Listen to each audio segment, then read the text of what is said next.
আসসালামু আলাইকুম ওয়া রাহমাতুল্লাহি ওয়া বারাকাতুহু। সকলেই কৃষি কাজ করবেন, কারণ কৃষি কাজের মধ্যে আসে সফলতা।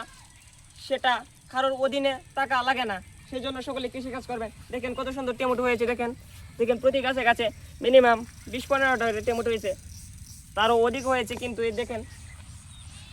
দেখেন টমেটো, অনেক টমেটো। ওই যে দেখেছেন আমরা আরও তুলেছি টমেটো। এদিকে দেখেন কত সুন্দর কাঁচামরিচ হয়েছে, দেখেন অনেক সুন্দর।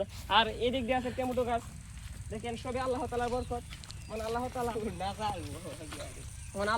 রহমত, মানে আল্লাহ তাআলার রহমত ছাড়া এসব হয় না। দেখেন কত সুন্দর সুন্দর বেগুন হয়েছে, এদিক দিয়ে বেগুন দেখেন কত সুন্দর বেগুন হয়েছে। দেখেন অনেক শক্ত, চিপতে অনেক কষ্ট হচ্ছে। দেখছেন কত সুন্দর বেগুন হয়েছে, কিন্তু অনেক বেগুনই পোকা খাইয়ে লাইছে, সেটা স্বাভাবিক বিষয়, বীজ দেওয়া তো হয়নি। দেখেন পোকা খাইয়ে লাইছে, সকলেই সেটি থেকে সাবধান থাকবেন, কারণ লগে লগে বিষ প্রয়োগ করার চেষ্টা করবেন। ঠিক আছে, ওকে। আসসালামু আলাইকুম ওয়া রাহমাতুল্লাহি ওয়া বারাকাতুহু।